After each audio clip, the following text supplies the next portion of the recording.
Okay, so today we're talking about money. It's kind of a fun topic. Let's start with the basic idea of compound interest. Before we even use the formula, let's just start talking, if you put money in the bank. So let's say you put $100 in the bank, right? So $100, and after no time, that's how much you have in the bank. And they give you 2% interest a year. So after 1 year, you're going to have two more dollars. You're going to have $102, right? Because you got 2% interest. The magic of compound interest is what happens after 1 year. So after 1 year, so 102. Whoops, let's type this in 102 times zero point zero 0.02. This may not seem like much, but the second year, they give you not just $2, they give you $2.04 because you get interest on top of the interest. It's called compound interest. So we have $104.04 after 2 years. And then, so now we have 104.04, and we're going to get 2% of that. I think we get a little bit more the next year. So I'm going to round that off to the nearest cent. So I'm going to say 2.08. 2.08, just a little bit of rounding there. So 106.12 after 3 years. So we had the money in the bank for 3 years. We're rocking and rolling here. I mean, now we've got $106 instead of $100. Okay, 106.12 times 0.02 to the nearest cent. That's $2.12. We are just killing it here. Okay, so 108.24 after 4 years. Let's get one more year because it said 5 years, I think. So 108.24 times 0.02. That last year we get $2.16 approximately, rounded off. So we get 110.40. So that's how much money we have after 5 years. Let's use the formula. So the formula is right here. This is kind of a basic formula. A couple of things you need to know. This is like the amount. It's written in amount. This is written in function notation. It's the amount after 5 years. So if I were plugging in, this would be the amount after 5 years, which is the amount of time. That's what that means. Not A times 5, it's the amount after 5 years. P stands for the principal. That's how much you invest. So in this case, $100. We put $100 in the bank, so that's 100 times 1 plus the rate. Be careful with the rate. The rate is always written as a decimal. The rate as a decimal. Do not write it as a, if it's 2, don't put 2. You want it as a decimal. So this would be 0.02 as a decimal. N is the number. Let's see. N is the number of times compounded a year. Number of times compounded. So if it's once a year, sometimes compound interest, like this example, is 1% a year. So it's compounded once a year, maybe the end of the year. Sometimes you have monthly compounding. Sometimes you have daily compounding. We'll even talk about continuous compounding. It could be quarterly. That would be 4 times a year, but this is definitely once a year. So we're going to put in 1 there. To the n, which is 1, times t, which is time in years. So it was 5 years, I believe, for this one. So 1 times 5 is the exponent. Those are both exponents. So 1 times 5 there. So if you get out your calculator and you go, okay, let's type this in. So 100 times 1 plus the rate of 0.02 over 1 to the power of 1 times 5. We got 110.41 if you round it off to the nearest cent. The reason there's a rounding difference is here with the formula, you basically round at the end. Doing it by hand, the old-fashioned way, that would take a long time, it's a lot of years. You're going to get, you round after each year, so it's slightly different, the rounding at the end. I'm not worried about a penny difference here. So once you get the idea of compound interest, kind of how that works. And those are the official, if you want to write it down, those are the official names. They're on your sheet. In fact, if you want to download this sheet from, I kind of have your notes out there for you. So if you're in my class, you might want to download this piece of paper. So compounding method, if it's semi-annual, that'd be twice a year. If it's quarterly, that would be 4 times a year. So the only thing that would change in this formula, like if I want to do semi-annually compounding here, so the formula, the thing that would change would be the 1. So semi-annually, that would change to 2. That means it doesn't mean I'm getting twice the amount of interest, actually. It means I'm getting half my interest after 6 months, and then I get the other half after the next 6 months. So it's going to be a little bit more. When you compound more often, you're going to get a little bit more. So this answer was 110.46. So we got 6 more cents if I compound twice a year. Let's see how much we get if I compound four quarterly or 4 times a year. So copy and paste, and that's going to be 4 times a year, and that's so 110.49. So all things being equal, if you had 2 different banks and one was compounding more often and they have the same interest rate, you definitely would want to go with the one that compounds more often. You're going to have a little bit more money, because in that case, you're getting 1/4 of your money after 3 months, getting another 1/4. And so you're earning interest on top of interest on top of interest, which is the beauty of compound growth. Okay, so this is usually a little tougher for students for some reason using the calculator app. So there is a calculator app, but if you do this, 84 has this as well. It's kind of built in. So if you go to a calculator page or Scratchpad, if you menus, you see something about finance, and there it is. I think it's choice number 8 for me. And you want to go to the finance solver, the first choice. And you get this kind of table here. It's got all these kind of stuff here. It's explained or defined here.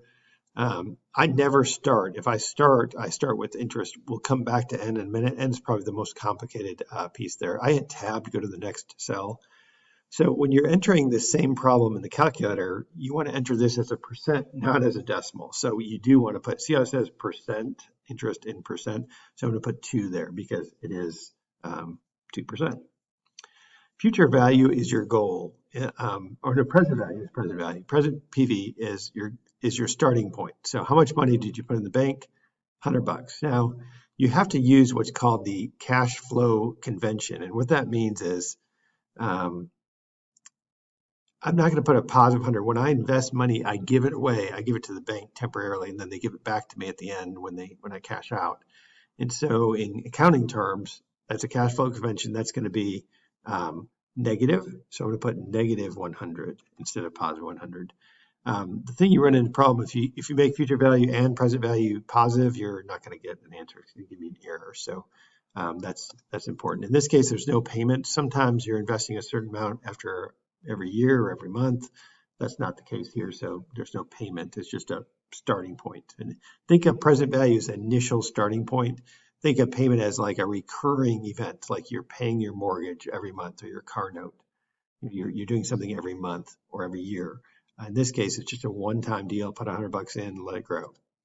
Future value is what we're going to have at the end. We'll come back. We'll solve for that in a minute, but we're not ready for that.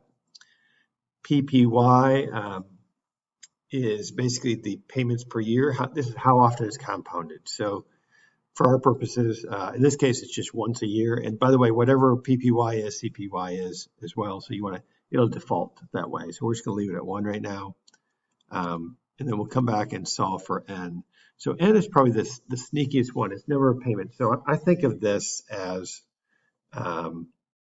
number of payments, which is basically like your CPY, like your number of years times how often you compounded.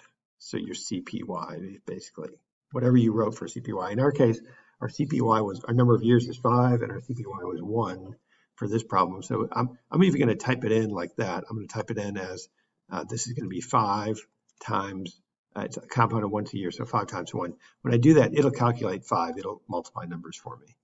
And go back down to what we're solving for, which is future value. It says at the bottom of the screen there, if you read it, press enter to calculate. So I'm going to calculate the future value, which is 110.408, which is the exact number our calculator got when we did that using the formula. So the calculator is basically using the formula to solve this for us. And this is really going to be helpful. You have to learn the calculator method as well, because I might give you a problem with a payment, and we won't have a formula for a payment. There might be a formula, but we're not going to use one. It's not part of this class. So keep that in mind. You do need to learn this thing. So let's just change it slightly. There's just some other information about that. But let's remember we changed the compounding. Let's make it 4 times a year. So if compounded 4 times a year, I'm going to tab down there, change that. The CPY automatically changes, and that would change my N value, right? Because N value is going to be 5 times how often it's compounded. In this case, 4, 5 times 4.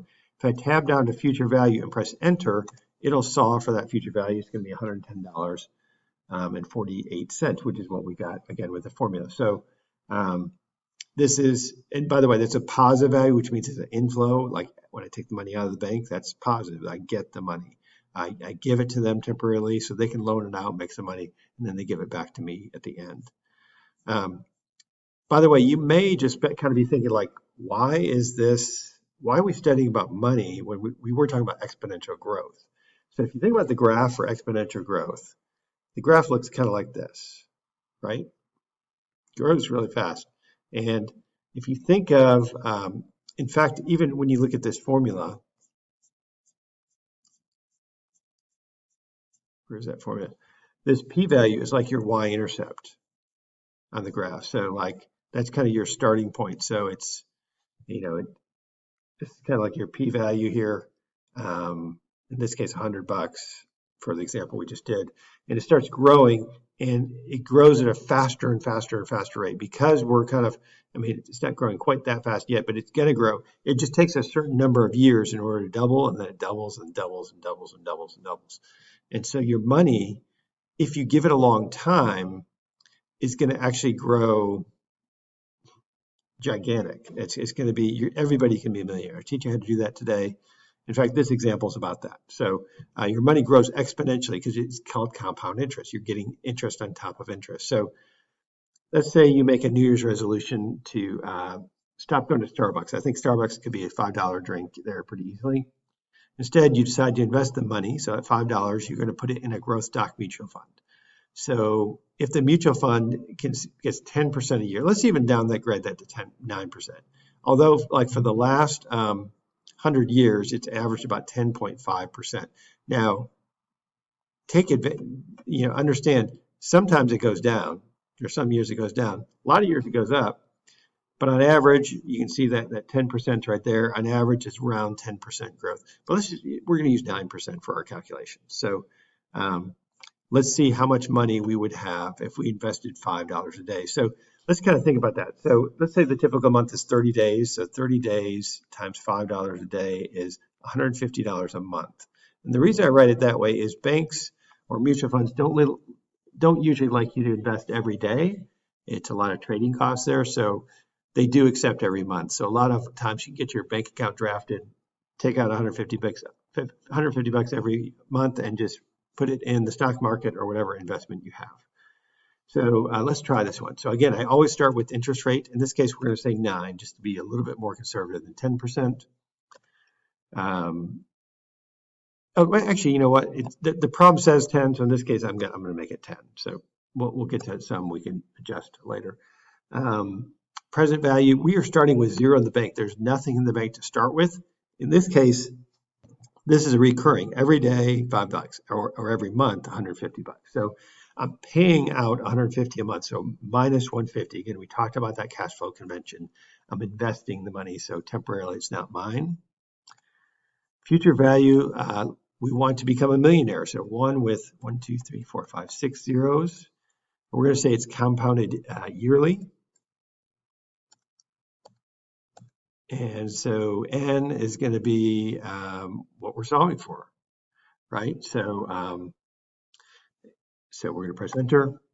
In 68 years, we will be a millionaire saving $5 a day. So if you're 16 right now, wow, 68 plus 16. is 84. When you're 84 years old, you're a millionaire. But that's the cool thing is, I mean, you only invested $5 a day. That's really not that much. You are not going to Starbucks very often, but you saved a ton of money just by putting in $5 a day, $150 a month. Not that much money. Even if you have a babysit job, you could put $5 a month. Why not start saving now? The key, though, to this is you have a lot of time to grow. You needed 68 years for that $5 a day to add up to $1 million. So the key here is having a long time. If anyone ever tells you to get rich quick, don't listen. Get rich slow. That's the way to get rich. You want to get rich slow. Okay, let's look at a housing example here. So this is kind of a reverse. I kind of like this example to work a problem here, just so you see what it's like. So in Memphis, I think this home price has gone up. This is maybe last year because home prices have been going crazy lately. But let's just say I think last year was 142,000. If the interest rate on a 30-year loan is 4%, what would the monthly payment be for a mortgage? So let's start with N, our percentage rate. Always start there at 4%. We'll come back to N in a minute. Present value is our starting point. In this case, the way a loan works is the bank gives you the money. You use it to buy the house, but it's your money and you pay the bank back every month. That's how a mortgage works. It's understood. Every month you make your mortgage payment. So I'm going to say this is positive money that I gave them, 142, or they gave me. Like I didn't do anything. I just applied for the loan, got the mortgage. Okay, payment, I'm going to delete right now. We'll come back to that in a minute. I don't know what my payment is going to be. That's what we're going to solve for. Here's the weird thing. The goal is not $1 million. The goal is 0 here, right? So if I want to pay down my mortgage, that's the goal of every loan, every mortgage, every kind of car note that you have. It's going to be 0 is your goal. You want to pay it off. These are always compounded monthly. And then the number of years would be this was a 30-year loan, so 30 times how often it's compounded, in this case 12. So 30 times 12, when you hit tab, don't press enter, is 360. So that's 360 payments you're going to make to the bank. What is the payment going to be? Tab down there, press enter, and you get a payment of $677. So you're going to pay $677 a month. So that's 677. It's paying, so that's why at point, whatever that says, 93-ish. Figure the total of all the payments over the life of the loan. Okay, so if you go to a calculator page, so I'm making 360 payments times 677.93. I paid the bank $244,000. Why would I do that? Why would I pay them so much? Do I just like the bank? You know, why did I pay them over? The house only cost 142, and I'm paying them 244,000. It's quite a bit, because you had to pay them interest. That was the difference. So if you subtract, answer minus 142, you get $102,000 in interest. So 102,000. This is money, interest. Figure the monthly payment so let's go back to the, again, menu, finance solver. We're going to make this a 15-year loan. So the interest rate now, you get a better rate on 15, so we're going to pay 2.875. Still the same loan. We don't know the payment yet. We're going to solve for that. Future value 0. N changes. It's going to be 15 years times 12 payments a year. So, whoops, which is 180. Don't press enter, hit tab. I need to press enter on the one I'm solving for, which is payment. And so I have to make a bigger payment. Now my payment's $972.11, but I didn't have to make twice as big a payment. This was our original payment. This is our new payment. This is a 30-year. This is a 15-year. So just by upping my payment a little bit, by the way, I had a 15-year loan when I had a mortgage. I've paid it off. But that is the case there. Find the total interest paid over the 15 years. I think this should be a lower number. So let's see. So 972.11. And I think there were 180 payments in a 15-year loan. 174,000. That's not as bad. 174,980. That to me was, I could stomach that figure. I'm like, I hate having to pay money, but I hate to pay money to anyone really, but that's helpful there. Um, let's do one more kind of a fun example here. So menu, finance solver. So let's say that $5 a day for fun. Um, let's say that you keep doing that. So let's make this interest rate 10% again. We started with $0 in the bank. We're paying 150. Getting back to that example we were doing. Future value, we don't know. Let's say that but let's say it's compounded monthly. So let's say right now you're, just for fun, I know you all are living longer than I'm probably going to live. I probably eat better too. That might be part of the reason. But also just people tend to live longer. So let's say you live to the ripe old age of 100, and until you're 100, all you do is pay $5 a day into this mutual fund. You keep, putting away money. So if you're 16 now, that would be 84 years. So 84 times the number. So how often is compounded? In this case, 12. So if you do that, you're going to make 1,008 monthly payments of $150. Okay, so you do that for over 1,000 months. It's a long time. You're 100 years old. I wonder what you have in the bank. Remember when you were like in your 80s, you had $1 million. So how much will you have now? Wow. Okay, so let's see, 948. You have $77 million. Oh my goodness, $77 million, $290,948. So do you see the value of compound interest? This is not growing in a linear fashion. It's not like you need another 84 years to make your next million. The graph of this thing, if it makes sense, is it's going up like crazy. So you might make your first million here, but then your second million, it's doubling and doubling and doubling and doubling and doubling. So pretty soon you've got 772 million. You have $77 million when you're 100 years old. But all you put in is $5 a day. It's pretty amazing. Last thing before you do your homework is this example of rule of 72. So this is not really a calculator thing here. So the rule of 72, we'll get to the idea here in a second. So it's a way to do this in your head. So the rule of 72 says this. So you take the formula for rule of 72 is, let's see, 72 divided by the percentage rate that you're getting is going to equal the number of years that it takes to double your money. So for example, let's say I was getting 12% interest. Wow, that'd be amazing. So 12% interest, 72 divided by 12 is 6, right? So 72 divided by 12 is 6. That means it takes 6 years for my money to double. So every year, if you're making 12%, which would be amazing, every 6 years your money doubles. Put $1,000 in the bank, 6 years later, you get $1,000, right? So that's how the rule of 72 works. Now let's actually work this problem using the rule of 72. Put 1,000 in the bank, earning 3%. 3% is not as great as 12, but we'll see what happens here. So let's figure out how many years it takes to double. So 72 divided by 3. And sometimes you might have to approximate it. It doesn't work out right. I think this is 24 years. So it takes 24 years to double. It'll take 24 years.